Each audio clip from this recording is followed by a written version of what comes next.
the most way a man can provide value in a relationship is with his emotional intelligence and his communication. There's so many options, but what the fuck do I do? Ladies and gentlemen, please welcome Corey Boutwell. What can we do to cope with the pressure of being a man? The most simple answer that I can give for this is it's committing to your purpose. It's it. Your confidence levels goes up, your discipline goes up, those skills are transferable in business, relationships, every other area. This is because a lot of people think like, oh, I want to experience happiness, but most of the time they want to experience passion or joy. Going away, hiring an Airbnb for one night, no phone, just think. One way of finding your purpose. Genuine connection with him that I never got to get with my dad. Corey, today is about finding purpose and fulfillment in life, be it in the workplace or the household or the wider community. I'm talking to the young men and the new fathers and those that are trying to make a name for themselves. Why do we feel so alone? That's a really good question. I don't know if there's a specific answer to the general as to like why we feel so alone. I think there's many reasons for many different people, but I just do know in general that I see it and I feel it as well in regards to men in general feeling extremely lonely. When I do think on it and reflect on it, I'll provide like one thing that I have seen as like a common thread and pattern between like a lot of people, and it's capacity for intimacy. I read this in the book Iron John, and I also read it in From the Core from John Wineland. John Wineland, by the way, men's work, elite. But anyway, a lot of men, especially our generation, fathers were extremely avoidant from wars, whatever else, working really hard, trying to provide for the family, blah, blah, blah, blah, blah, blah, blah. So they're like in their own world trying to get shit done. And then most of the time, men are especially raised from their mums. And every man gets to a certain age where they're basically like, Mum, stop mothering me so much. You know what I mean? Cut me some slack. Give me some space. Give me some space, cut me some slack. And then what happens is like we take a lot of traits from our mums when we really needed to learn intimacy from our fathers. So a lot of men, I realize, want strong bromances with guys. They really want to connect. Every guy knows like deep down, they're like, man, I would love to have like me and a couple of brothers get in, make a business and just like go hard and just have that full, like let's crush this vision and this mission. But obviously everyone wants, you know, as men, we do have this, like, we do desire to be leaders and have this, oh, I need to do things by myself type of attitude. And that by myself attitude is also like, it can be a bit of a protection mechanism and a bit of a mask that also prevents people from having like genuine intimacy as well. So when a man has a great relationship, usually with his father, or he's been taught from the elders of the tribes back in the day, what would happen is they would learn how to have intimacy with other men. And masculine intimacy, right? So it's like, which is different. It's like, you know, brother to brother, eye to eye, like let's fucking go to war, you know, that kind of feeling. And because we don't get that, and because everything is behind the screens and everything else, I believe that a capacity for intimacy with men, increasing it, will fix the feeling of feeling so alone. Now that's just like one thing that I see as a common thread. Obviously there'd be many others, but that's something that I work on myself, which has been extremely difficult, and I help people work on all the time. And I've seen intense results from it. Like from our last next levels, like the last two next level was a retreat that I run for men. It's all men's work. Predominantly we work with anger, intimacy, and like business planning at the end of it. And multiple people have started business together and they are crushing it. And it's so cool to watch. We got like two guys, they've literally purchased the license to build their own crypto exchange. Like a Binance, bro. Of course they have. Wild. Absolutely wild. And then some other people's missions, like they're using, like someone has like a studio, so they're using their whole studio, like, oh bro, let's get into this thing for free. I'm gonna rent this studio out. Let's like build something here. And then this other person's doing marketing for these people, blah, blah, blah. And it's just like so cool to watch, like men actually use skills and come together and build something that's like beyond themselves. And I'm just like, when I see that happen, I'm like, oh, I feel so fulfilled. Like it's pretty wild. So that's one thing that I think is extremely important to answer that question. When you say the father, are we talking biological father or are we talking father figure? Both. So in regards to the father, it's legitimately their dad's, but also like whatever they perceive as like, it's like the protector, guardian, masculine role, whatever they see. And it's whoever, like for men, It's like whoever they project their ego against. Like, you know, for me, I went to a retreat on the weekend and I just realized that I set up all these things in my life, like little me did, to get like my dad's approval. And we're like going through like this ecstatic dance exercise. And I kept looking at the leader of the group and I kept wanting him to be like, yeah, like this. But everyone's got their eyes closed, right? We're ecstatic dancing. And I'm like, why am I like wanting him to, I'm like, oh shit, that's me just trying to get approval because he's like some alpha masculine leader. And I want him to be like, yeah, to like make me feel that I'm You want to be manly acknowledged. enough, right? Yeah. And I was just like, oh God damn, like this runs deep, man. So that. Do you think women feel the same thing? Yep. So it's not just us. Does that then mean that men and women, and we're talking like the age group of, let's say like 20 to 40, just to pick a demographic, do you think that we are all feeling more alone than ever before? Definitely, like with the rise of social media. But what I find as well, this is just like from my perspective and my opinion, this is what I've seen from people that I work with. So I'm not like speaking on this as like, no, this is literally what I see. As I see like women are taking the rise because like they don't really need men so much at the moment, right? In terms of like looking at a society, they don't need a husband to have a kid. They can go to a clinic and get a child. They can absolutely smash work and make so much money and put every single man like under the ground in terms of how far they can go with their career because they're extremely organized and emotional intelligence and they'll work like really hard and figure all their like things out. And like a lot of men these days just, you know, video games, drugs, alcohol, like whatever it is. So they can absolutely go and crush it. And, you know, just like looking at everything like they do and they have. And like a large percentage are just absolutely beast moding it. Like my partner is one of those women and I'm like, you're amazing for what you do for that. So they don't actually need it there. So what I think is now that like that shift quite a little bit has made men compare themselves to their partner. And they're like I get calls on this all the time. They're like, shit, my partner's crushing it. And like, I have to crush it to keep up. And they like compare themselves to their partner.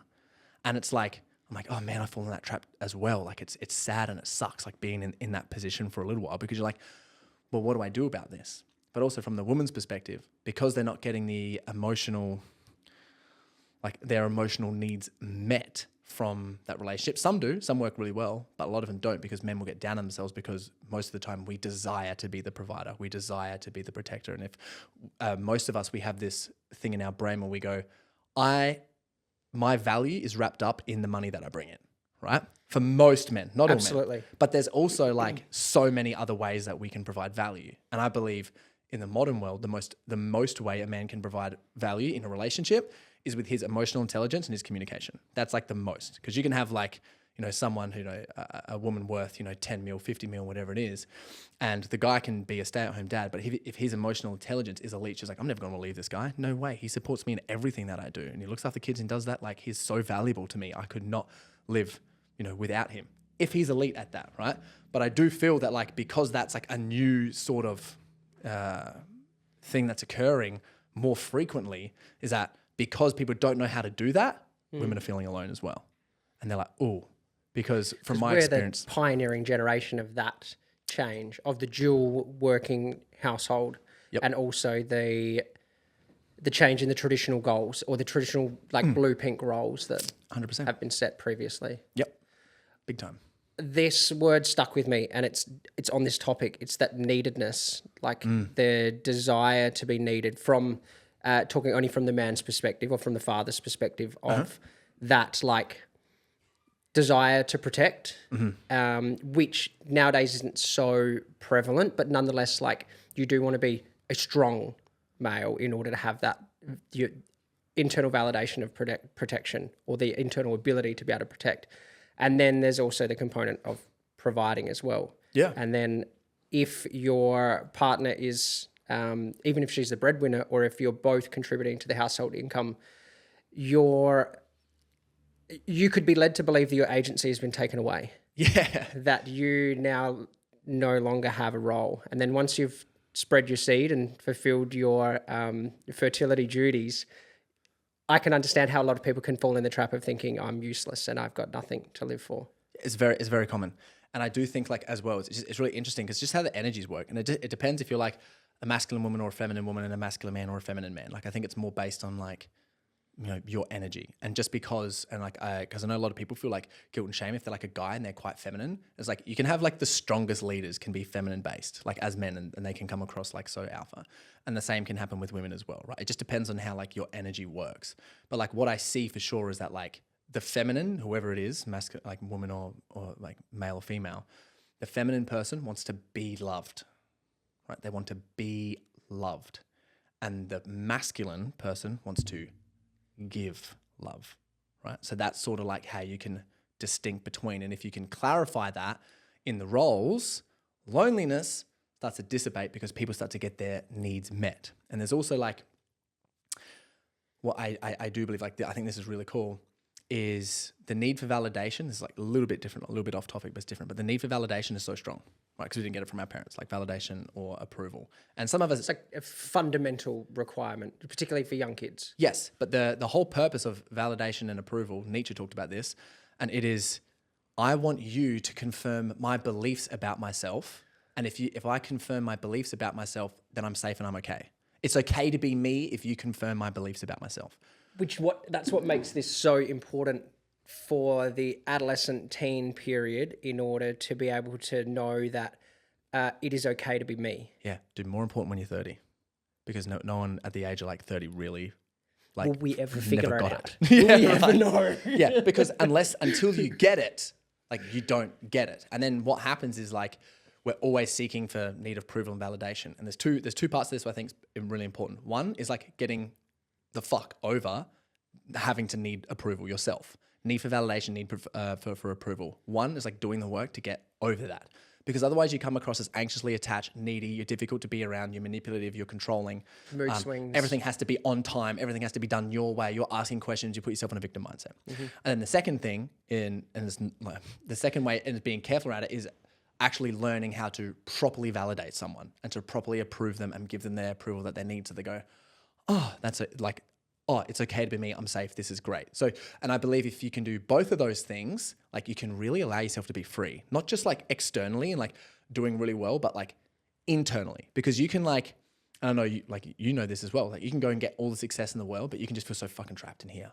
And you're like, holy shit, like, what's the point of even doing this? And then like, people will go all Buddha on people, which is a different story, but they'll just burn everything to the ground. Like, nah, I've built the kingdom. I don't want it anymore. I'm going to go back. Whether conscious or unconscious, that happens quite a bit. Yeah, like it happens so regularly. Like, I don't want to do this anymore. And I saw my dad on the edge of wanting to burn everything down multiple times because he put himself in that position. And I was just like, that's never going to be me.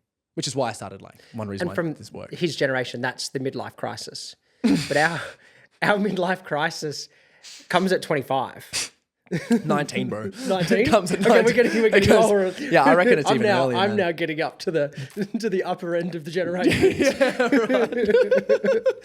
All right, yeah, anytime, like literally, it's like, I reckon everyone's having like midlife crises like way earlier, but I think it's really more like coming to the realization of like, okay, what do I actually want? This is all on me, because we live in a world where everything's becoming more globalized, right? More and more and more globalized.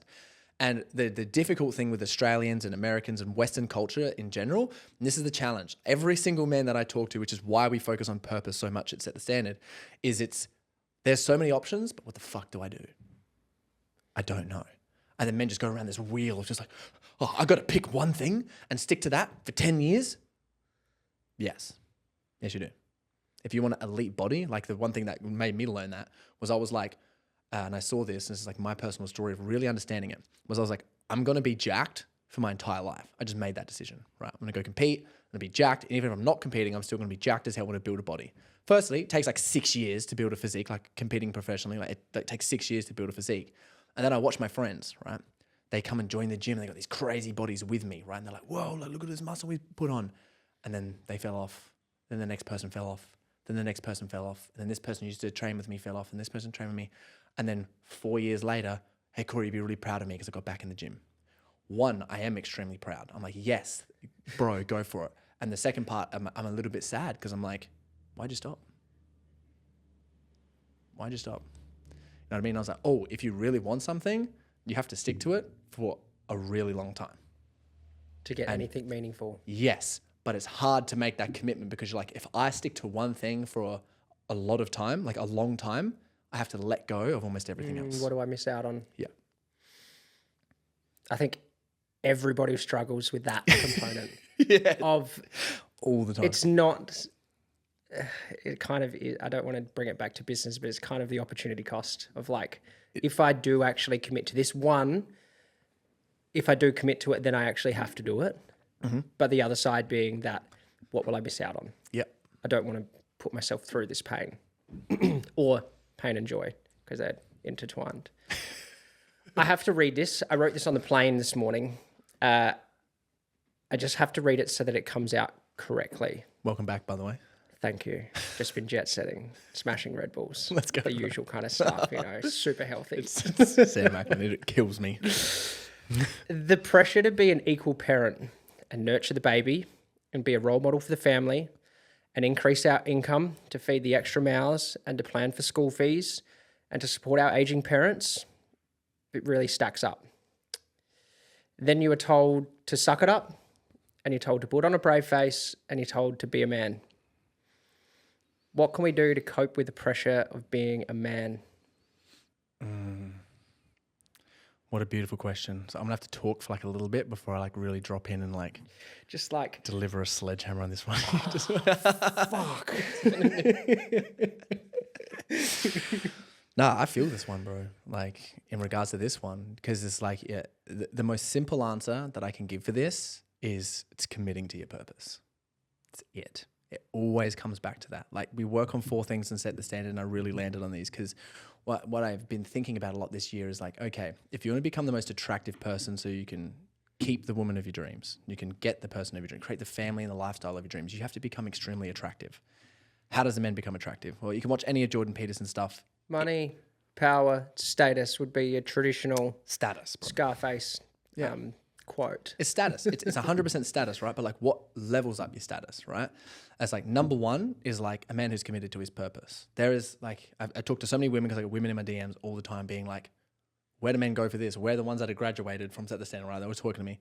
And the ones that I talk to, and I intentionally ask this question and stuff, I'm like, you know, I start poking and digging around, like, what are you most attracted to? And it's always like, oh, a man who has conviction, a man who has a vision, a man who has a mission. They don't care if a man is only making $60,000 a year, $40,000 a year, whatever. But if he is deeply passionate about what he is doing and he loves it and he's making progress in it, they'll be like, oh, hell yeah, I want to go along for the ride of this. Because it's a precursor to the future outcome. Yeah. Knowing that someone's dedicated and they've got clarity and they're willing to do the work and they're willing to work hard.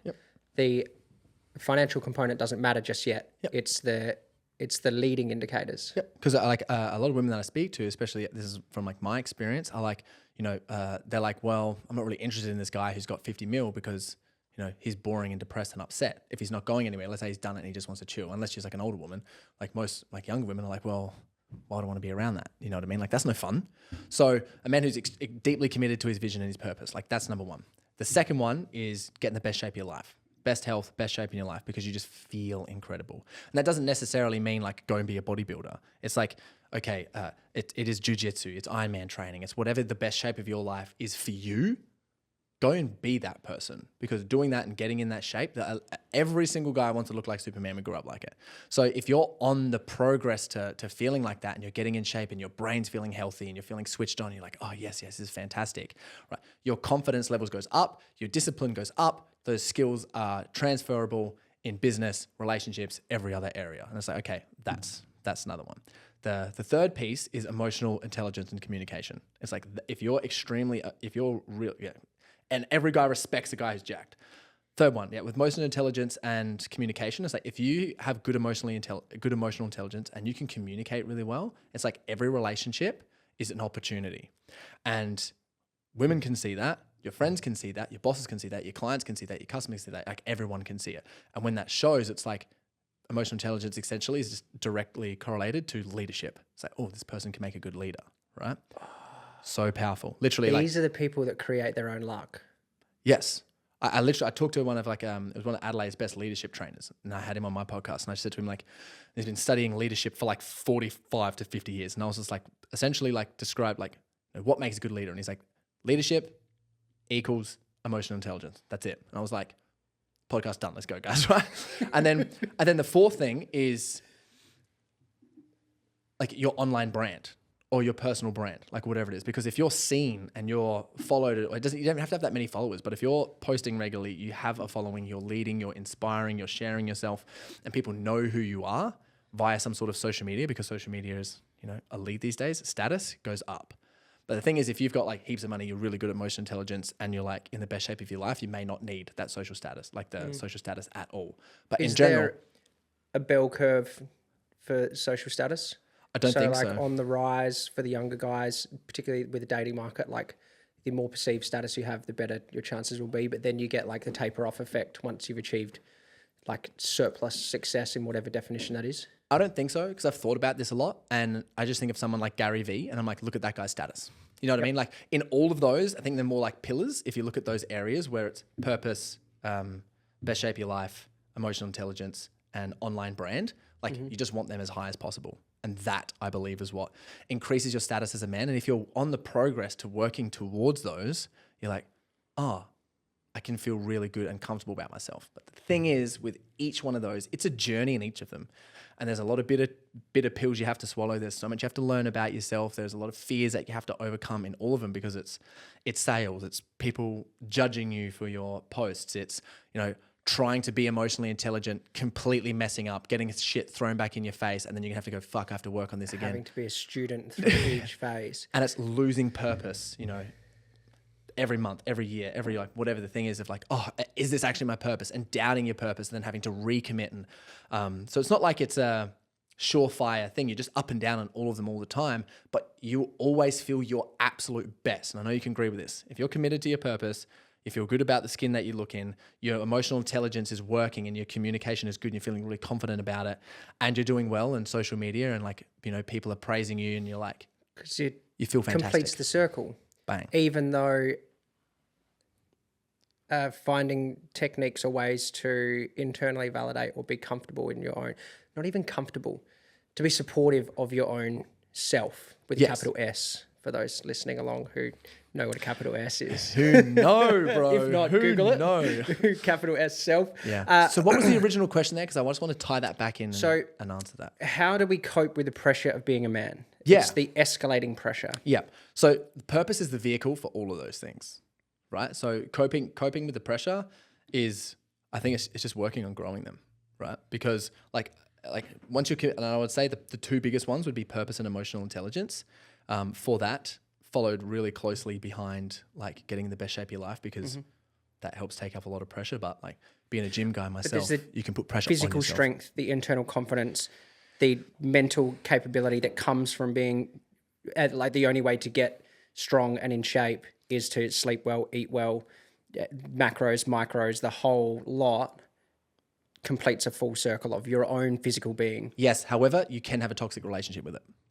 That's the only why it's like behind. Just like anything, you can push it too far. Just like anything. Like I remember even just like my first bodybuilding comp, I was so depressed once, as soon as I binged ate and, just 12 Krispy Kremes and thick shakes, blah, blah, put on 7 kilos in 2 weeks, whatever it is. That's like a rite of passage for end of first comp though, isn't it? Yeah, it is. End of first comp is make yourself sick. Yeah, it really is. Or your first shred, like whatever it is. And it's like, oh, okay. And then you're so depressed. So unless you've got a good relationship with that, so that's why I think purpose and emotional intelligence is the most important, because when you understand emotionally, like when you're committed to your purpose, nothing else really matters. You'll burn down the whole world to achieve that thing.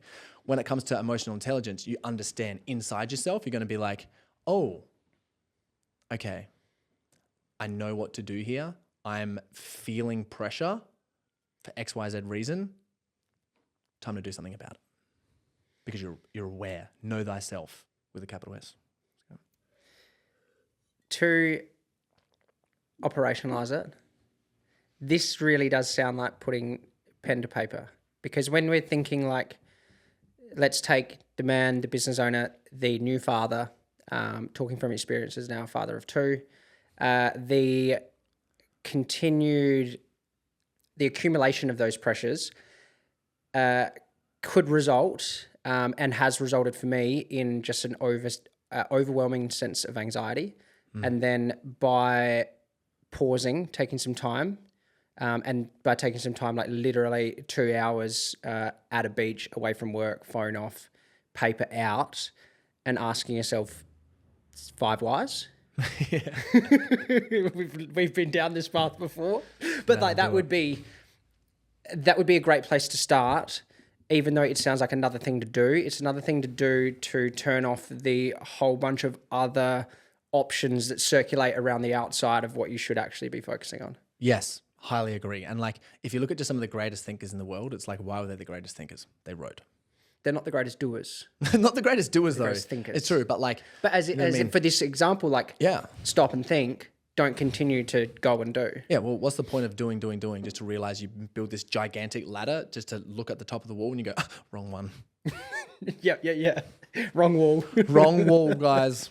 Let's go build another one over there. So like, I think it's extremely important, that and having a high quality group of friends, like men that are strong as well.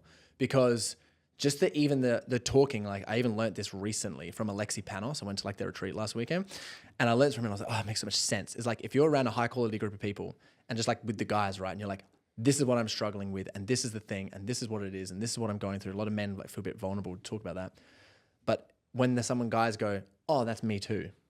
You go, oh, I do that as well. Your nervous system. I'm not alone. Oh, it's okay. The high quality group. Is this going down down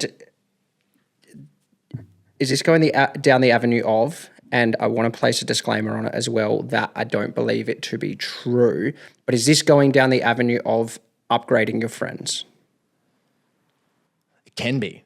Regardless, it's just having a circle of people who are, some are above, some may be below in whatever areas, that are similar to you, that are working on goals that you want to be, right? Regardless if it's friends, if it's a paid community, if it's a book club, like who knows, whatever it is. It's just the fact that if you're talking to people about whatever it is the hell that's going on and you're like, holy shit, I've just learned this, and I got to get out of my head, or I'm so overwhelmed, or this thing, or like, I'm so fucking stressed about this money or something coming in, and you go talk to people like, oh yeah, I had to go through that and I did that too. And yeah, it's all good. And this thing, you just go, huh. And then people can show you the levels from their experience to be like, and not in a flexing way, but like, you think that's bad, I just did this and survived. But you can also see, like, you can get some comfort out of knowing that other people have been through worse and are standing right next to you and have gotten through, and then they can share with you how it's done. Yes. It's not like you need to have 3 new friends who are going to tick every single box. It's like, you can have your gym bro crew, you can have your business crew, you can have your more emotionally aware, your more people that you can be more vulnerable with, and you can have those different areas just like you would with any other friendship. You'd have a friend that you'd go fishing with, and a friend that you go drinking with, and a friend that the only friend that you can talk to business about.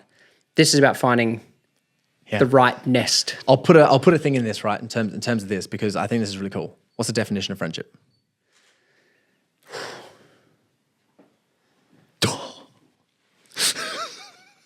I need to sit on it. The definition of friendship. Yeah. I'm going from Nietzsche's perspective because I'm a Nietzsche fan. Somebody I can share a mutual interest or activity with. No. Tell me. But close. I love this. So I'll put it in this way. I love this. I think it's one of the best things ever. And it's like, okay.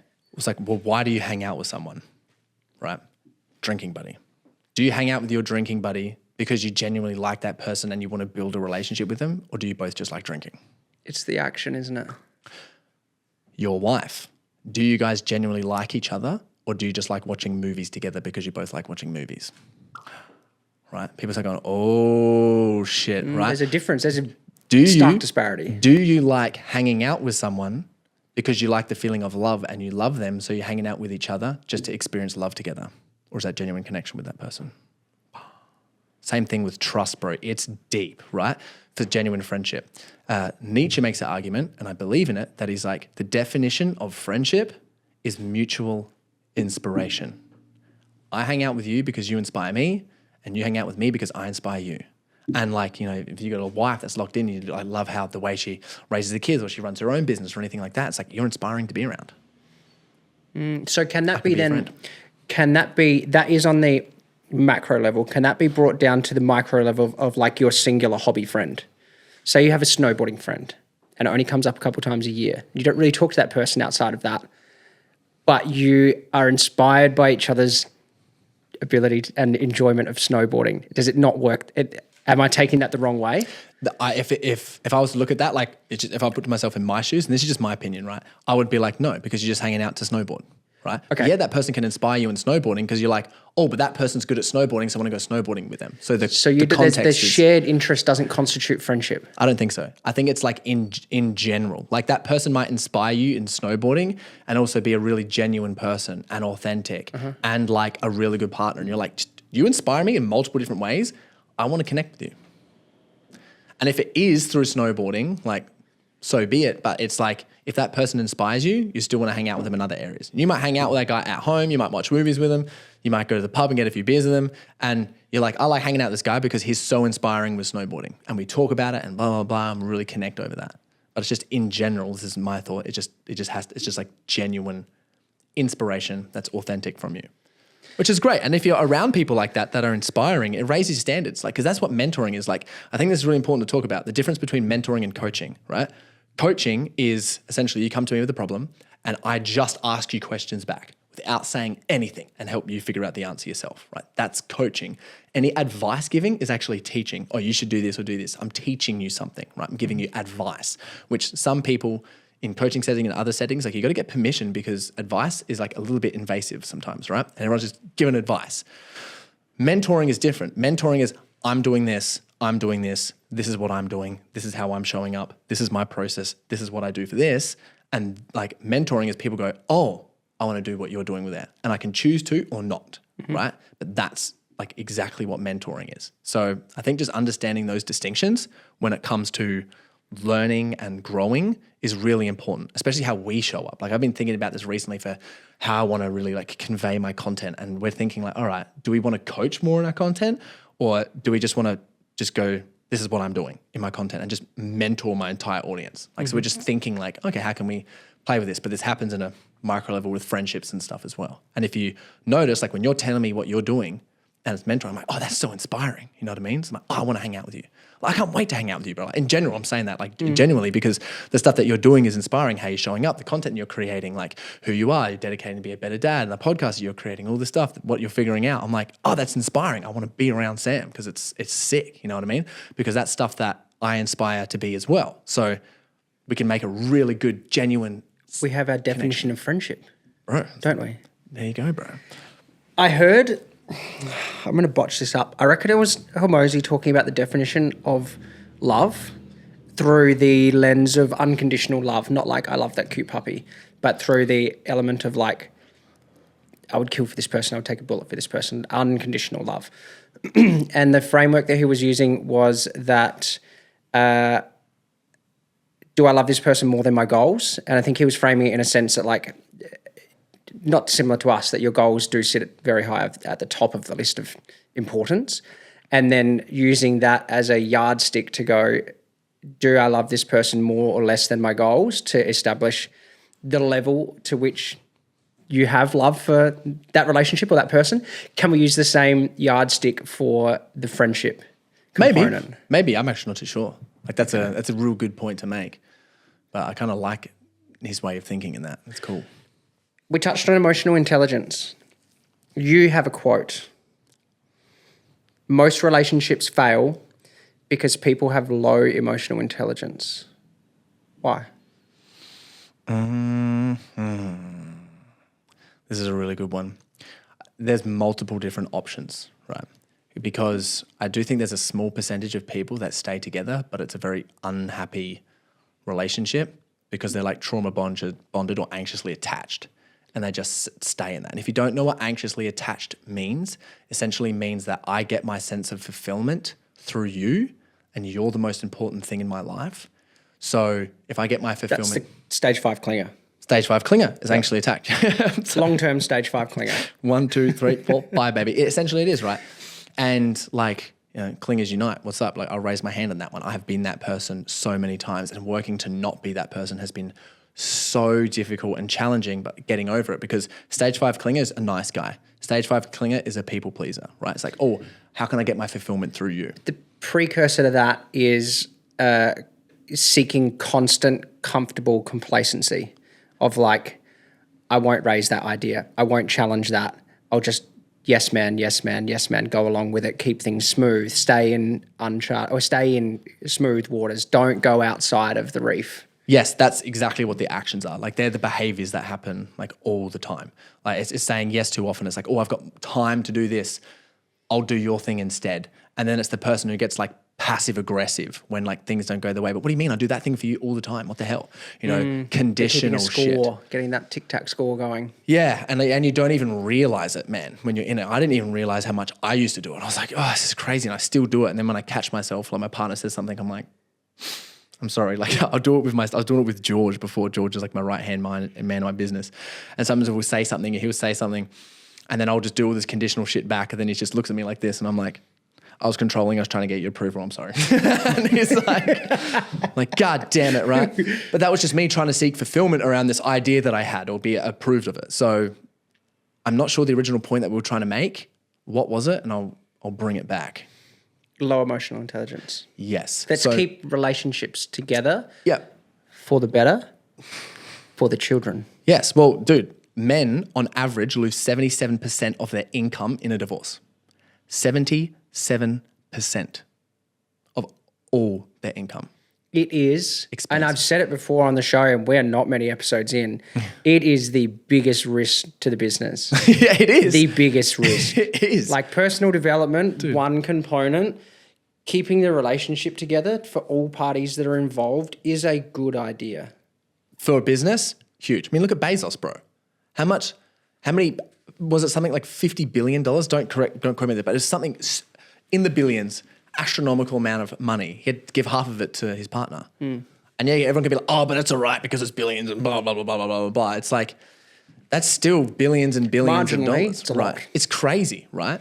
And yeah, like I saw my dad go through it. I see other people go through it. But back to the emotional intelligence thing.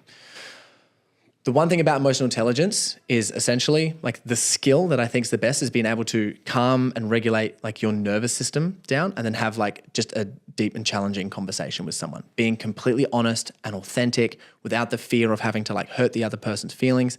And when you both know how to do that in a relationship and there's like time apart, anything else, it can actually create a lot of passion in your relationship because you're like, oh my gosh, like we just got through this thing and this is like fantastic. Holy hell. Because you get the polarity of hard and easier, and then the easier feels more fun because you've gone through the difficult components. Yes. Yeah, and I believe this because I learned this a lot this year because Chloe and I broke up this year and we got back together and I learned this a lot. And I think like it really just settled in my body that it's like, okay, it's like, it just landed for me, right? You're both in a relationship. Both of you have, like for majority of people, have a lot of trauma. Sense of approval, neediness, control, manipulation, whatever, right? Reactivity, arguing, all the rest of it, right?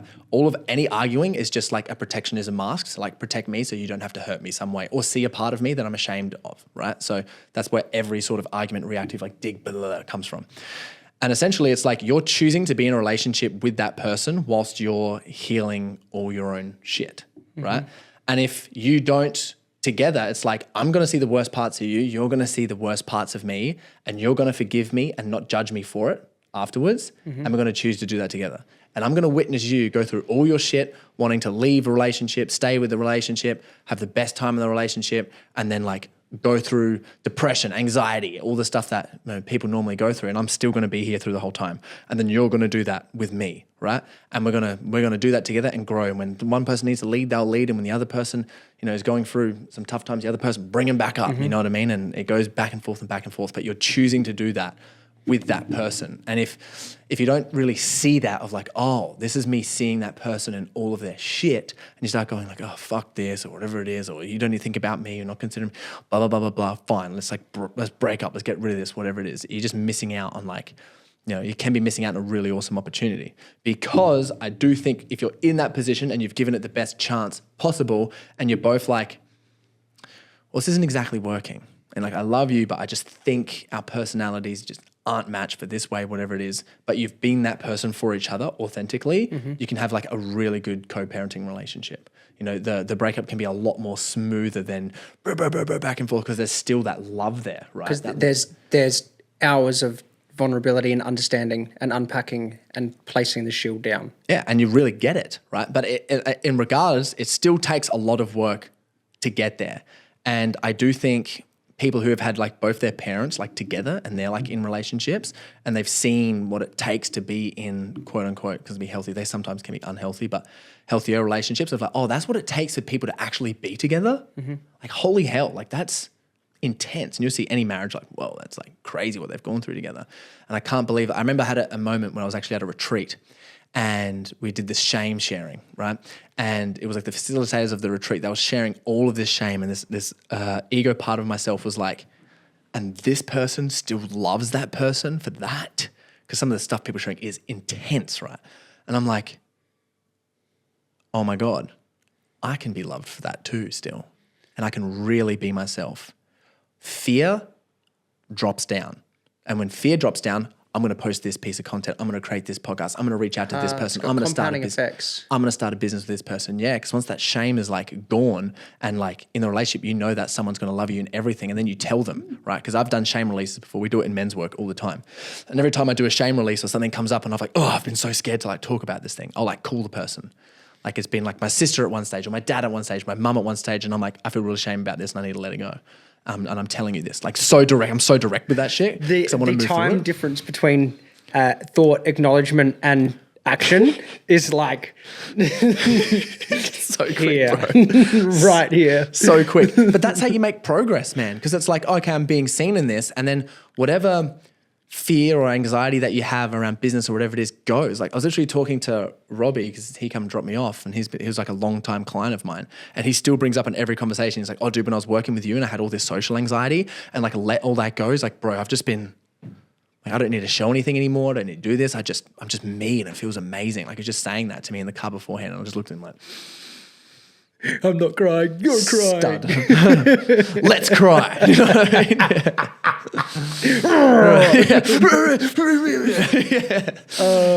Yeah. It's legit though. Maybe just before we move on from emotional intelligence, what about like a 3-step process that somebody listening along could use right now in their relationship to be like, 1, 2, 3, these are things I could do to make tiny steps forward to have a massive impact in the future? Oh, big time, right? So let me just think, because I'll say this, do this, don't do, something. I'll create something new just right now off the top of my head, all right? So let me just think about this. Because the thing is, what I think is really handy is having the right words and tools to say, right? And they seem scary at first, but if you can say the right words, this is great. In a relationship, this is something that's amazing, and this is some of John Wineland's work, so I'm going to credit him for that because I think it's great. Hey, I noticed there's some tension in the air that's happening right now. It feels a bit weird, and I can feel it from you. I want you to speak to it. Oh, right. That's a nice way of saying you got the shits up, what's going on, but not coming across as an argument. This is just like the vibe's off. Yeah, you got the shits up. You're really pissed off at me right now.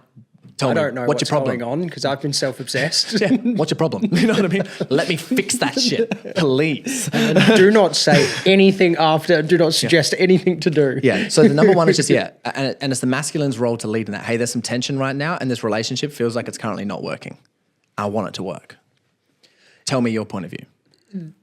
The key thing you said there is the masculine role to lead, and to take it. Does that mean that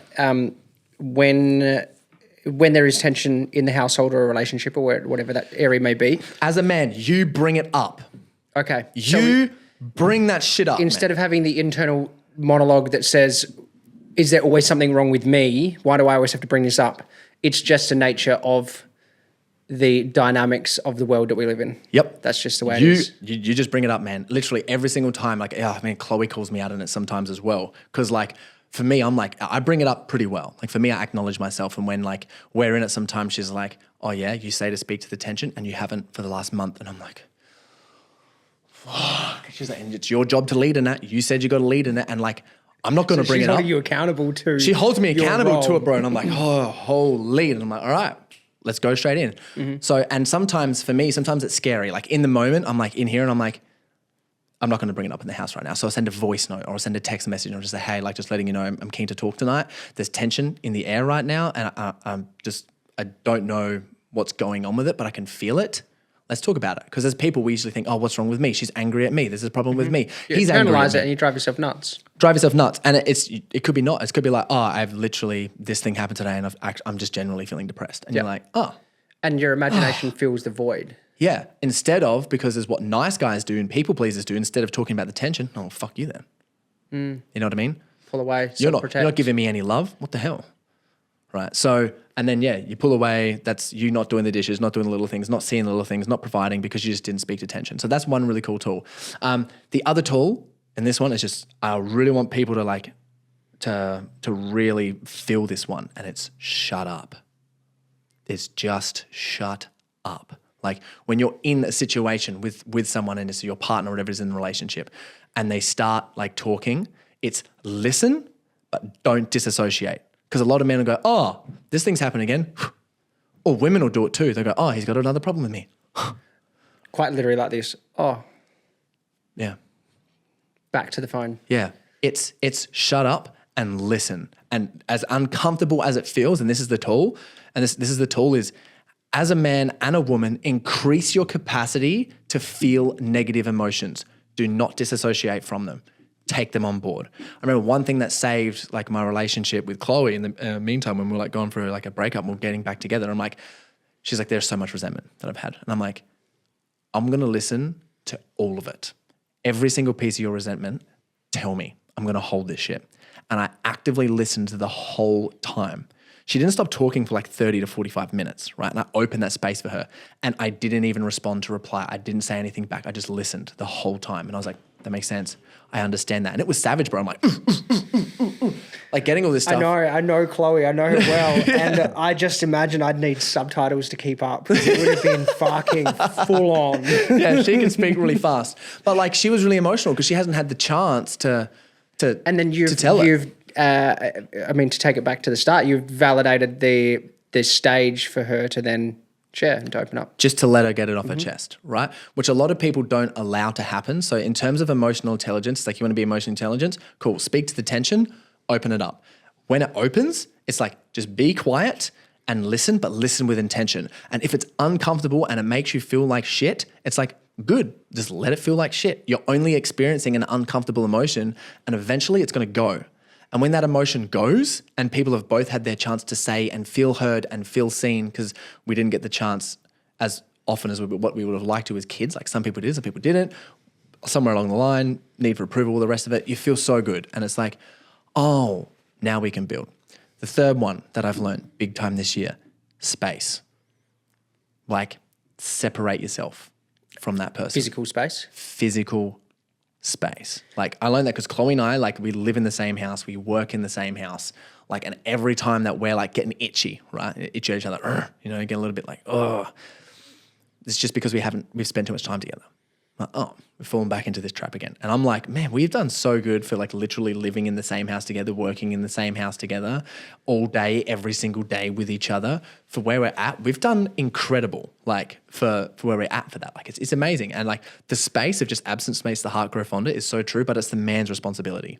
And where I find it really difficult was when I was younger, like this was in my early 20s and my teens, I got cheated on so many times. I was Mr. People Pleaser. I was Mr. Nice Guy. Like, and I remember like one person cheated on me like 10 times, bro. You know what that does to like your self-worth? Just straight into the fucking ground, lad. So after that, what happens for me is what happened during that period of being cheated on was every time that I went somewhere, I went to a party, I went to hang out with my friends, I had to do something, I went to travel. That's when I got cheated on. So for me, I've associated in my brain pain with if I go somewhere, then I'm going to experience pain. So having to separate and like move myself away from Chloe creates this like anxious attachment in me that's like, if I leave, I'm going to experience pain. So I want to just stay with you and I want to just hang out with you. But as a man's responsibility, we're supposed to be chasing our purpose, like purpose, beauty, danger, right? So supposed to be hunting. We're supposed to be out there hunting, doing the things, finding our stuff. And like, that's when I work the best on my business. That's when my goals are getting like closer and closer and closer. And then it's like when I come back from the hunt and I get to enjoy it with my partner, and it's like, it's the best thing ever. So just learning that is insane, and trying to stick to it has been like so challenging. And it's like, the more I do it and the better that I get at it and the more that it happens, it's like, oh, this is just so healthy in the relationship. However, I had to get over the fear of like, oh, if I'm away from someone, they're going to fucking leave me and shit. Like that was the story that was in my head. So now that that's gone and like the opportunity's there, it's like, oh, I'm so much more free. But I'm using that as an extreme example for most people. It's like, if you can open up the space, hold the space and create space, boom. You're all That's G. our checklist. It's a checklist, bro. The primary cause of unhappiness is never the situation, but your thoughts about it. Be aware of the thoughts you are thinking. Where was Eckhart Tolle going with this? I'm not too sure. I haven't done heaps of Eckhart Tolle. Okay. Because I really thought that would strike an absolute nerve with you. And I guess to continue to unpack it, it's like the primary thought of unhappiness is never the situation, it's your thoughts. I agree. So it's not reality, it's our perception of reality. Yep. Chasing down the happiness path, because I quite literally have Pursuit of Happiness tattooed on my arm from a 19-year-old legend. Believing that happiness is something that is attainable. I'm now starting to understand that happiness is more a pursuit of purpose, and it's not necessarily in the pursuit, it's that happiness is a road that leads to a horizon. Yeah. And the horizon constantly moves. I'll put it this way. I think happiness is a load of shit, dude. It's a fucking lie. Right? But it's when they tell you to keep you in the system. right? But this is because a lot of people think like, oh, I want to experience happiness, but most of the time they want to experience passion or joy. Like passion. And joy, both of those, right? Because joy is that feeling when you're a kid and your grandparents came around. I know you have grandparents, but I had grandparents. And they come around, they're like, oh, like, let's play with the kids. And they're just doing stupid shit outside and they're throwing stuff at you. Heaps of lollies, and you're like, heaps of ice cream. Everything's on. You know? Everything's playtime. Pure joy, right? Is like, and it's when you're experiencing joy as well and you're having so much fun, what do you become? Like, if you see me having a lot of joy, what do you want to do? Well, everybody else joins in. It becomes contagious. Right? You become magnetic. Right? So if you're fun and you're joyful, especially as a man, people want to be around you. Passion does the same thing. Someone's so much passion, they go, oh, I want to feel that, right? That's amazing. Look at the passion of this person. They don't give a fuck about anything else other than just like doing this, and you can see that and it's like, oh, I want to be around that. Even if they're not interested in the actual topic, seeing someone that is deadly passionate about something. Oh yeah, I just want to be around that person who's so passionate, right? When you see someone oozing that passion, it's so magnetic.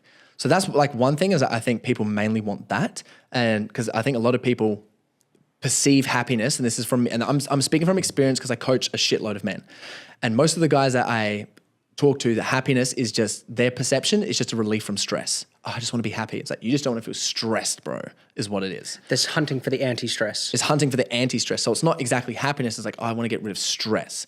But what I've found this year, which has been revolutionary for me, right? Revolutionary for me, and it's been really scary to do so, is like it's remaining calm in the chaos of being able to go, oh, business isn't working. Oh, I got to go to a tax payment plan. Oh, and my girlfriend's breaking up with me. Oh, and like I've got this injury happening. Oh, and then this person said this. And oh, I'm getting hated on Instagram and everyone's doing this. Oh, and this thing's happening. And oh, my dad's partner just had a heart attack. And then this thing happening all at the same time, right? And you're just going. And to sit there when all of that happens and go, this is neither good nor bad, it just is. Yeah, it's more just remaining open of just going, oh, this is what's happening. And not retreat. It's okay, right? It's going to happen and you can't control it. For me, I try to control everything.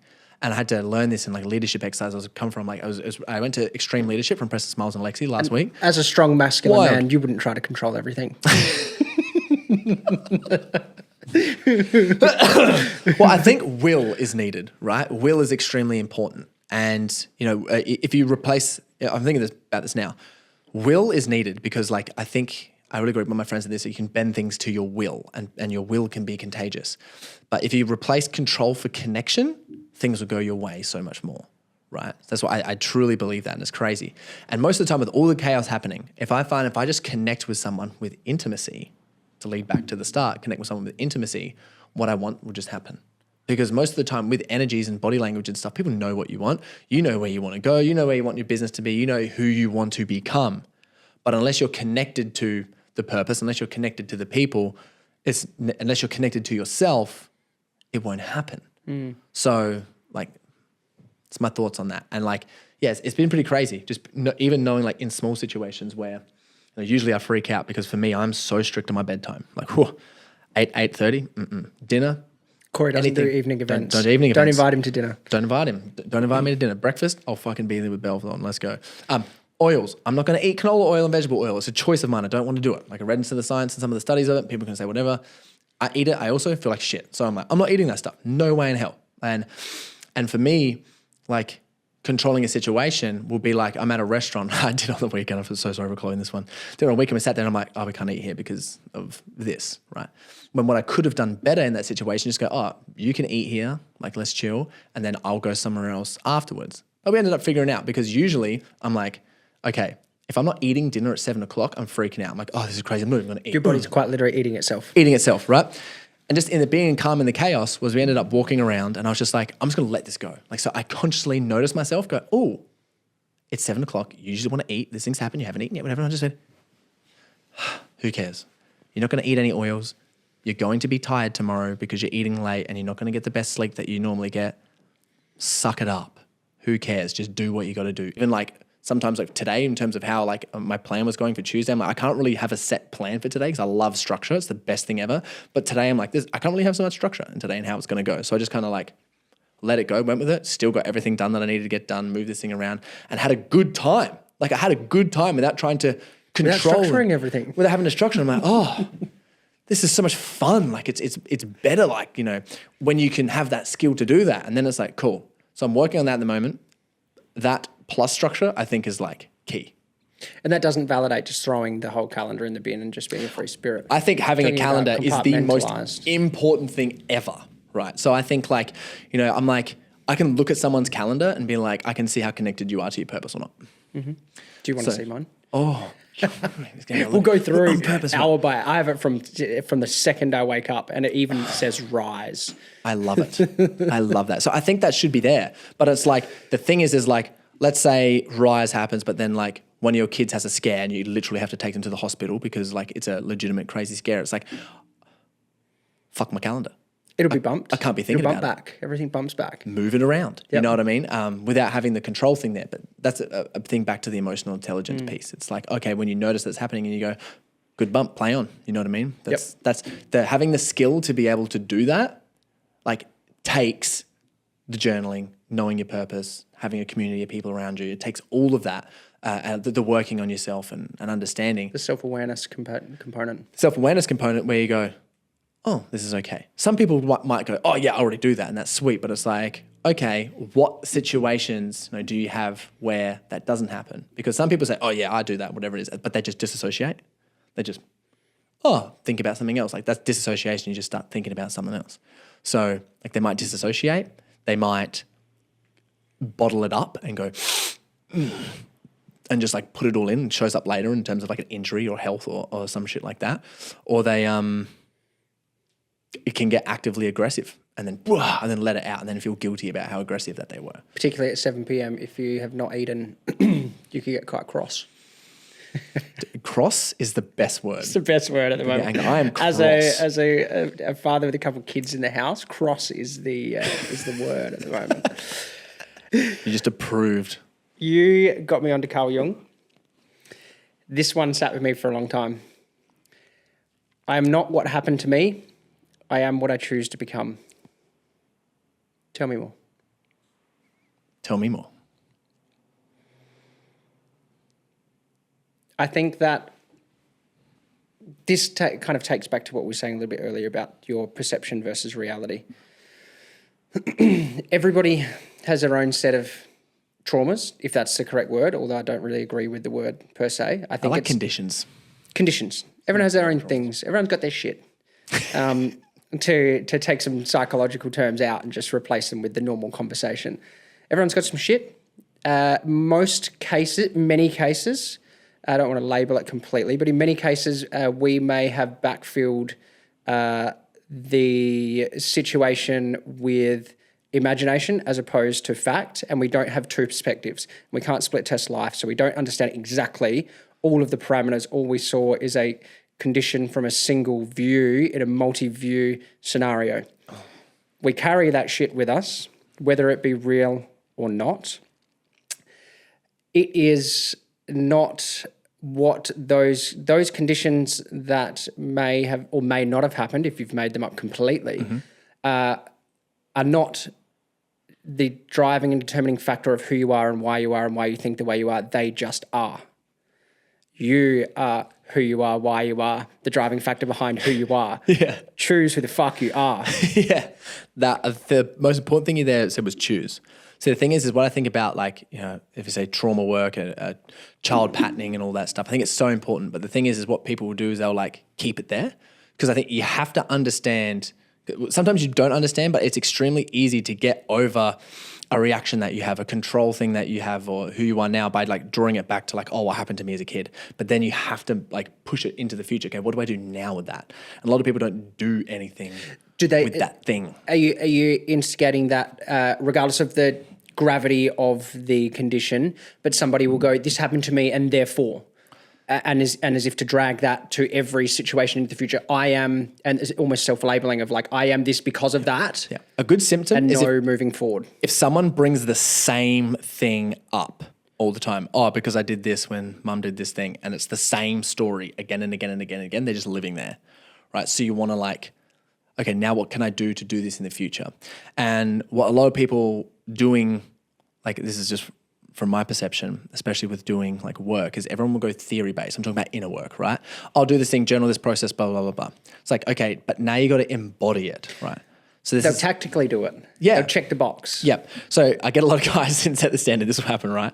We got a bunch of theory modules and stuff that people can do, and they attack, and you know, they can write the things down. They go, oh yes, I can see this thing now, it's great. And then they can project it into the future and go, oh, I'm going to do this, it's fantastic. And then we'll have a challenge, like do this challenge, right? You've got 2 months to do this challenge or a week to do this challenge. Directly related to what the thing is, right? Yep. And you have to go out in public and do the thing, and we'll talk about it, hold you accountable. If you don't do it, we'll kick your ass, right? Essentially what happens. You do like rejection challenges and stuff, don't you? Like ask the same question 50 times to different people, that kind of crazy stuff. Yeah, right. But what happens is when you actually go and do it, you'll see that your nervous system is not accustomed, right? Especially when you like, you think and you can see and you can have this, you're like, oh, cool. Mentally in my head, I've ticked that box. Let's go back into the next thing. And it's like, and you haven't done it yet though. Right. And then when they go and actually go to do something in real life, even when they know the thing and they haven't done the embodiment piece, they just back out. Then they feel shame, and then they feel guilt, and they go, fuck, it's that thing again because of that reason. Oh, I'm stuck there. I'll never do it. And they'll victim themselves, right? So, but when they go and do the thing, like we have like a challenge that I love, and it's like, go ask someone to buy you something, right? You got to get someone to buy you some shit for like a money mindset thing. I remember I did this actually at a Preston Smiles and Alexi Panos event, and it was my most favorite one. And I literally helped like 30 people do it. That was an exaggeration, probably more like 10. But anyway. Never let a little white get in the way of a good yarn. Right. Yeah. So it was around like, I was like 10 people, and it was fantastic. I had a lot of people asking me like how to do this thing. And I was like, oh my God, I love this. This is so good. And it's like, it's a genius of mine because I'm not afraid of like feeling embarrassed in those situations. There's other situations, yes. But in those situations, I was like, all right, let's go for it, guys.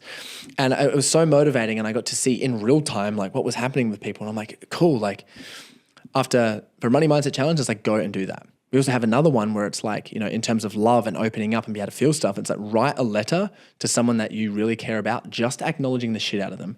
Even if they piss you off or anything else, and you give that letter to them and you get them to read that letter out to you out loud, right? And this is like a giving and receiving and an intimacy practice, right? And when you go through that experience, because I've done it a couple times now, and you go through it, it's like even though you're the one that's giving the person the letter and they're reading it, your like heart's going and noticing this person's feeling all of these emotions, and you're like, whoa. Like I did it one time, one of my best friends, and we just at dinner, and he's just sitting there reading it out loud, and then he's like, and then it's just tears just like pouring down his face. He's like, no one's ever said anything like this to me ever before. And I was just like, friendship defined, connection defined. But just doing that was right. It's like, okay, imagine having that capacity that you've practiced with someone that you care about, and then something happens to your kid that's like intense. And then you can go, oh, I need to practice that skill right now. I can turn it on. Or it's an employee of yours, right? One of your employees has gone through something and you're just like, why is this guy being a fucking dickhead? He's not listening to me. He's showing up shit. He's being arrogant. Other people are complaining about him. Dude, what the fuck are you doing, right? That's just going to piss him off, make him feel shame and guilt again. But if you go up and be, hey man, like, I've been hearing some things and stuff's been. What's going on? Tell me what's happening at the moment. You seem We depressed. operationalize this in a walk and talk. Yeah, If right. someone's off, go for a walk around the block. Because mostly, like for the guys that I deal with, most of them in trades and services, the vast majority of people and employees are men. Guys need to do something. Let the 5% of your body fidget. Yep. And walking is a great thing for it. And then they can actually open up because they don't have to worry about what their body's doing. Perfect, right? It's so perfect. But imagine coming at with the energy of just like the intimacy that you can hold. The person's like, yeah, like, dude, my mum passed away like last night and I came to work anyway. And like, you know how thankful they're going to be to have that conversation with you? Because most of the time, and I like Carl Jung saying this, like people are going through something heavy, like really heavy, like majority of people. If you do like personal development retreats, or you go to events and you talk to everyone there, you're like, well, most people are going through something pretty heavy and they're battling and they're moving through stuff like Internal, right? So when they can build that capacity with you, it's so powerful, man. Right? And that's what I mean by like the embodiment work. But what I find is that a lot of the guys will try to skip it in the community, right? Because it's the rational male response to just check the box, move on. Yeah. So I am achieving by doing. So one of the guys was one of the challenges like during the week, and we just kicked his ass on a call. We were just like, go do the thing, like, get in there. And then he messaged me. He's like, all right, I've done one of the challenges. He's like, I failed. Holy shit, freaking the hell out. But I'm gonna do it again. Right. And this guy wanted passion and he wanted purpose. And he was in this position where he was really depressed and anxious and his life is good and he has all these amazing things happen. But he was just like in this lull of like, I'm still unsure of what I want to do. And I want to be the guy for my family and I want to have this thing happening. But just lull, dude. He just created Groundhog Day for himself. And he's like, you know, these are the things that I always think of that, you know, I could always do, but I just like, I just don't know because of blah, blah, blah. And we were just like, shut the fuck up. Let's go. You've done the work. Let's go. So we like pumped him up or like, let's go. Like we like real charged him up, like speak positively about yourself. Say this, word it is, blah. And he was like, got real charged. I'm like, now do that exercise that you said you were going to do and you didn't do it. And he's like, all right, I'm going to do it. All right. So like, He's like, exit Zoom call. yeah. So then he went and he's doing it and he's just like, I feel so good that I'm doing this. So it works. Embodiment, guys. I want to shift gears. We've touched on your aesthetics. Let's call it aesthetics. It's being strong. It's being fit. You have been known to say, I am going to be a jacked Tony Robbins. Oh, yeah. Boy. What is the real relationship between being in shape and our sense of fulfillment? I love this. I really love this topic. I'm trying to think of a quote. I can't remember who said it. It was like Socrates or Heraclitus, one of those guys, but he was like, it'd be a shame for a man to not understand the capacity of what his body is capable Full of. strength, isn't it? Yeah, so of like capable of, something like that, to see what it's capable of. What his body's fully capable of. And I don't know about you, but when you saw Arnold Schwarzenegger when you were a kid on the TV, were you motivated and inspired? We're even lifting up those 2 honeys on his shoulders. As like a 13-year-old kid, you were like, man, it's just a G. Dude, this guy's a G. It's like when I grew up, I was going to be walking around with honeys all over my arms. Let's go, guys. And you do. You do. Yeah, you do. Just non-plural. Yes, now I've got one honey. Singular. Like, woo. Can't express that enough. Singular honey. Singular honey. Bit different when we were younger, right? No. So I think like that's extremely important. And then for me, I'm going to absolutely throw Sam Ovens under the bus here. I love everything that Sam Ovens does. And I think he's amazing and he's a mad genius and he's incredible. Like everything is amazing. But when I saw a photo of, I'm apologizing to Sam Ovens right now, but I'm calling him out. Sam Ovens and Alex Hormozy next to each other. I was like, who would you rather be? Alex. One of the main factors when you just look at a photo, why? Jacked. Right? But what does that jacked about Alex, like, you know, what is attractive about that? Did you find attractive? 2 areas. The way that I look at somebody now and the way I frame now is because I haven't always had the same opinion. I would say that general population, most people would look at somebody super uber jacked and just be like, knob, wanker. But for people who have lifted for a long time, they'll know that the bigger the guy, usually the cuddlier the bear. Like the larger the dude, the more he probably wants a hug. And then leveling somewhere in the middle is I look at somebody and I've been actively noticing this And in addition to, it's along the same lines of what you're getting at with the Sam Ovens, is that I've been noticing that I have a almost a discredit function or an unvalidated function for leaders who are out of shape, overweight, unhealthy. Yeah. And then coming back into here is looking at the difference between Alex and Sam Ovens would be that if you can produce that kind of physique inherently or by virtue of, you must be dedicated, you must be aware, you must be rigid, and you must be consistent. It's trust, dude. So when I look at a photo like that, because Sam might be choosing, because it was just like, there was a photo that they have of them and Sam was just out of shape. And I was just like, I would look up to Sam so much more if he was in shape, and I just felt depressed because I was like, I'm depressed. I feel a little bit sad. I was like, I'd like to look up to you more, but I'm going to go listen to what Alex says. It's the perfect extreme example, isn't it? It is a perfect extreme example, right? And then like, Alex obviously admits that he's on steroids and stuff like that. So like a lot of people also discredit people who take steroids, but I'm like, people who are still crazy jacked and they've kept it for a long period of time, regardless if they're on steroids or not, you got to respect it. And like everyone will respect it of like, he's been permajacked. Where they're at, like for the longest time. But I think the size actually does matter, because people will go like, if someone's incredibly jacked, like uber jacked, they'll go, he's on steroids, right? And unfortunately, labeling to discredit the commitment that goes along with it. And unfortunately for the guys who are on the gas, like that comes with it, right? That's part of what comes if you're like uber jacked. However, if you're looking at someone sort of like Andy Elliott, I don't know if he's on steroids or not, but he's great at sales. His personality is fantastic. He's a jacked guy, and he talks about it. Like a lot of men look up to Andy Elliott for what he has. Strong social presence. He's also not super young, and to be able to maintain that amount of muscle mass. He's lean too. Yeah. Right. He's really lean. You look at that, it's like, well, all the respect you're going to give to that person, right? So I think it creates a lot of trust. And I think that like, it's just a sign of health too. Like it really is. What about the Tony Robbins component? Because Tony Robbins, like, we can't be a taller Tony Robbins. You can't be taller but than if we're going to be a Jack Tony Robbins, what about the Tony Robbins component? Like the Jack component, I get. Yeah. And I really like it. Yes. And full supportive of it. I'm so supportive of the Jack thing. I think it's great. Well, and like there's also, I think a lot of men also don't talk about enough like of what masculine beauty is, right?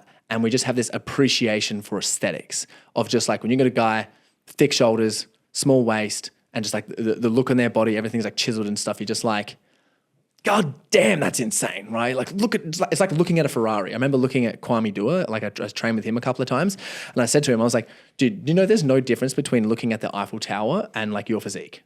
Like I have the same, and I look at Eiffel Tower, I'm like, holy shit. I look at Kwame, I'm like, holy shit. You know what I mean? Like it's the same as the undeniable of like, Arnold looks great. Oh yeah, and when you see it in real life, it's just incredible, right? And you're just like, that's hard work. To the Tony Robbins component, it's like just look at the impact that guy is having, right? And just the amount of like listening to him talk and speak, and the emotional intelligence and the awareness, and watching him do NLP, the passion that comes along with the whole lot. Bro, he's doing NLP on 20 to 30,000 people in like a stadium, creating anchors and like doing all this stuff, hyping people up and making the energy like insane and getting you to actually move your body, to move negative emotions out and put positive emotions in, and then like it's just insane. And like just knowing that he can hold all of that is just like absolutely fantastic. But like listening to some of his stories and like just seeing where like he came from as well, and the struggles and shit that like he went through, and how he like condensed all of it to open up his heart as a leader is like, ooh, insane. Like he's a really heart open guy that's just doing anything to help humanity. You know what I mean? And it is that passion component where you just go, yes, Russell Brunson's got it. Alex has got it. Like watching all of those guys have just like it's just so inspiring. And from being a young kid of being brought up, for me, I was brought up to be a singer, dancer, and actor. That was like a vision of mine to be able to do that for people. So for me, when I saw it, I was like, I have to do that. It's not a want to do that. Like I have to do that because I want to be that of service because of, just quote unquote, go back to the middle of things, fear of death. I don't live a life where I haven't made any impact, so that when I get to my grave, I'm like, I did good. I did really good with everything. I did it. I did good. Like, you know what I mean? I did everything there. I'm happy. Lights out. Let's go. You know what I mean? And it's like, Yeah. I just hate to get to that position to be like, ugh, I'm not living it. So yeah, that's really what I want to be. And the whole service thing is just a gigantic way of getting the most amount of approval that I can as possible, right? But it is in a way that it is. But it's like, if I try to come to this from like an integrated way, it's like that does what brings me fulfillment. It's what brings you energy. It gives your intrinsic motivation. Being of service. And I could have bad days. And anytime I literally had a bad day today because I woke up and like some of my Instagram posts at the moment, just the comments on them are just nuts. And then I'll like open my phone and it's the first thing that I see. I'm like, I have to actually check something that's not the first thing that I see is that. Yep. Because regardless of if it doesn't really faze me and affect me, you're still reading really negative shit first thing in the morning, right? So I was like, okay, I've got to like move this around. I forgot the point that I was making. What did I say before that? That's a good point. We're almost getting to the point of defining your purpose. Kind of, yeah. So I was like, oh, and I was relating it back to something positive. I can't remember what. We're going to have to hit it on the live replay. That one just gone. I hate it when that happens. Everyone's sort of relating, like, yeah, I've done that too. It's I think you're alluding to like starting your day with the negative feedback loops, changing it to positive feedback loops. That was part of it. To maintain the validation that is constantly sought from all of the work that you're doing. Yeah, so that's like negative validation is essentially like it's immediately, I'm getting like... Yeah, so rewiring your brain, make it positive, killer. Okay. Can't remember where I was going with that one. I have massive bouts of clarity of purpose and equal bouts of... What's the opposite of clarity? No fucking idea. No fucking idea. Doubt. How can we identify our ever-evolving purpose? Nice. It's just to consistently be working on it. Make time for it. Okay. And it's arguably the most important thing. For a man, it's like it is the most important thing. And the same way that you brush your teeth every morning, in the same way that you go to the gym every day, in the same way that you eat healthy, in the same way that you work on your business for 8 hours, put work into purpose. And that is sometimes, I'll just give you some examples. Going away, hiring an Airbnb for one night, no phone, do nothing. And just think. There's one way of finding a purpose. Doing my why exercise, like with myself or someone in it, I can actually coach you through it and not doing it 5 times, doing it 12 to 13 times. Why? So many times and just writing down like, why am I doing? What am I doing? Why is that? Why is that? Why is that? Why is that 100 times? Trying out an ikigai, having someone actually coach you, be like, I'm feeling really lost right now. Can you help me coach? Like just ask me questions to help me like get clear on this. Going to a men's group in a community, saying I'm feeling stuck and lost, doing some embodiment work, going to a retreat, whatever it is, and like getting your mind absolutely blown, like, because you can do like a year's worth of work in 3 days, and then span all of these out over over a year horizon as a perpetuating cycle or a continued habitual even a journal, right? You know what I mean? It's just like whatever your commitment is to doing it, it's like just do that. Because sometimes, like a gym, it kind of goes like this. You're in a gym and you can do the same workout program every single year, then you're going to get injured. So you have to change your workout program to stop from being injured. It's the same thing with purpose, right? You'll be working on your purpose for so long and then you'll be like, I really need to pivot, but I don't want to. But it's like your grander purpose is over there. Yeah. But also understanding that, like people go, what is purpose, right? Purpose is not a goal. Purpose is not your vision.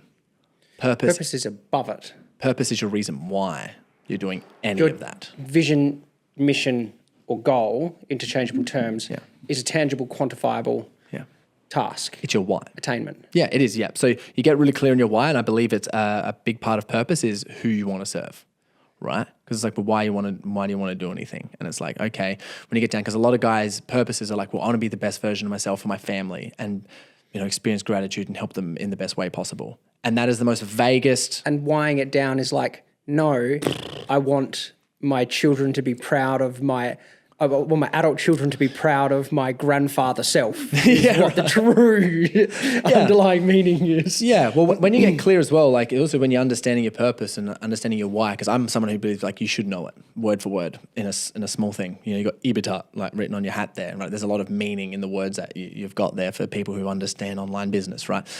For purpose, like having that for your life makes it real clear. And then it doesn't matter exactly what you're doing. All that matters is like, that's the reason why you're doing it, and you have to do it to get there. And I also have this thing where I call it like the purpose curse, because you can know your purpose. You can fucking know it. But then if you don't do the stuff to live your purpose, more depression. Break my purpose for me. Challenge my purpose. What is it? Because I am still unclear. Yeah, what is it? To play infinite games. Okay.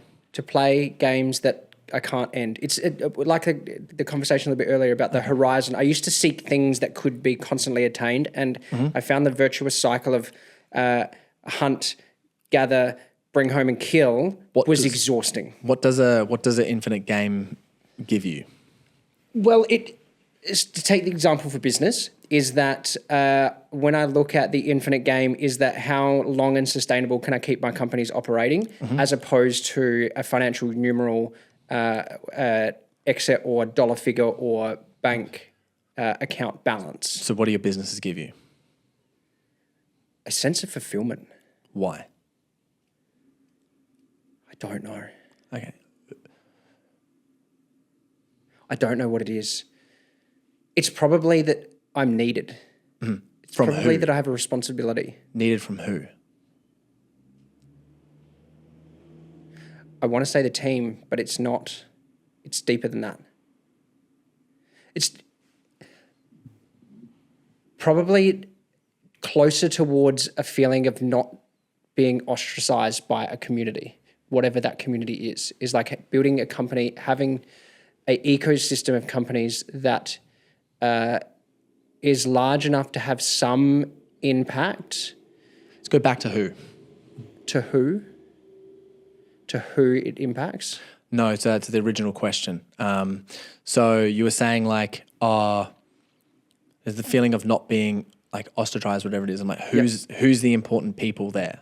Because you're like fulfillment. And you're like, I get fulfillment from people in my company. Who do I not want to be ostracized by? I say, who's the fulfillment that you get from? Like, who's that?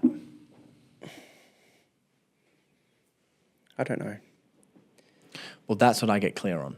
Yeah. Right. Because this is where you need the time to sit in it and you need to sit in it, because your who could be like this, right? Because you could say, it's my team members, but it's like, it's not the team members. Okay, who's the who? Okay, I get my staff members. All right, who? Okay, I'm actually, but the reason that I've got all of that running is it gives me proof, because the who that I want to help is actually people that I haven't met yet on social media who are tradies just like me. Okay. Right? So it's like, okay, well, which who out of those brings you the most fulfillment? And then I would change your purpose to be something along the lines of, I want to play infinite games for that person.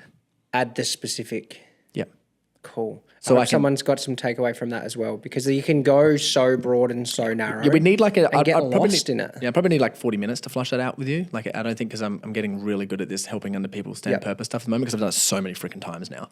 Maybe doing it on the show might be a little bit it'll just take a while. draining for I know others. at the end here, but no, it's cool though, because I think it's powerful for people to understand my questioning process, because that's what you have to ask for yourself. Because it's also not like understanding it. It's not like you just ask one question and you find it. You got to put in work, man. How long does it take?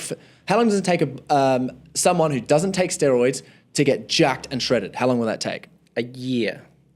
Even longer, bro. Like if you want to build like your best physique, let's say 80 kilos lean. How long will that take? Ages. Average. Ages. Right? All the juice in the world is not going to compensate for poor diet and shit training. Yeah, okay. Right? It just takes a long time. And it's the same thing with your purpose. And you want to work on it and work on it. So infinite games is important to you. So it makes sense. It's like, I want to keep on playing and I'll keep having this going. And then for you, a lot of it comes for business.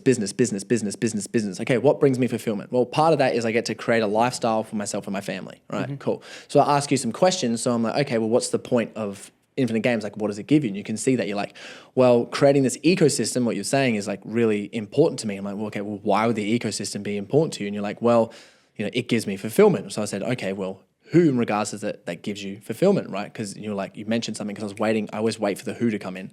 And then it's like, okay, now let's talk about the who, because ideally you're in service of them. And then you go, okay, so what does the greater impact have on my life and the world if I'm serving these who's, right? And then you realize like, whoa, this is actually pretty big. And I don't just have to service these who's, I can serve them intimately or whatever it is, and that might be enough for me.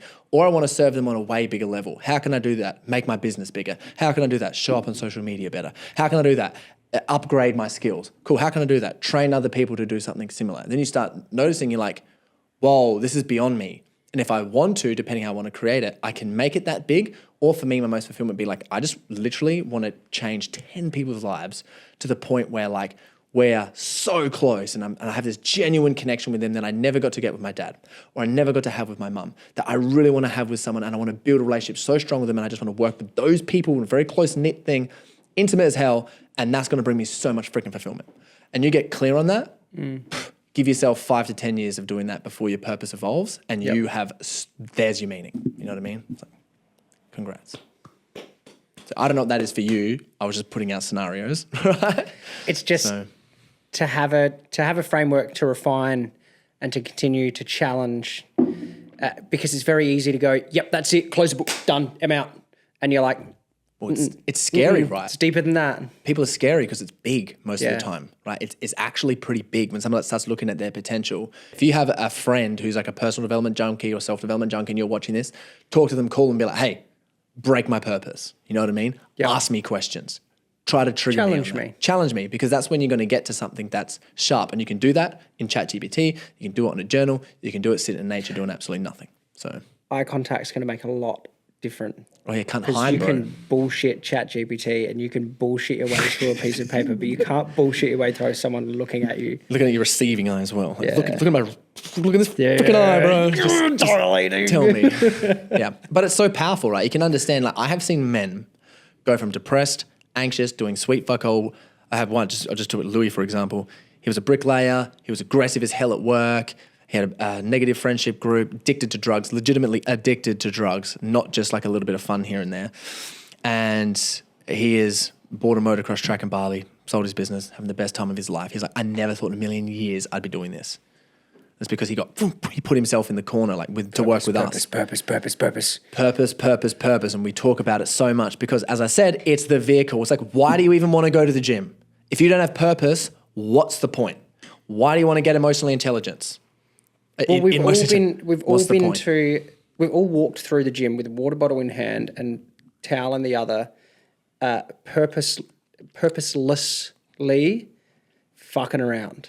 You know, when you're there and you're like, you've got your new sup, you've had your extra little bit of creatine in there, and you've got a little bit of pump juice, and like you're lit to be there. Short-term purpose, nonetheless, but still that is the stark difference between when you're cruising around, water bottle in hand, dawdling, versus when you were like, get off of the fucking lat pull-down machine, I need it now. Yeah. Imagine how much you get done in your business when you're connected to that.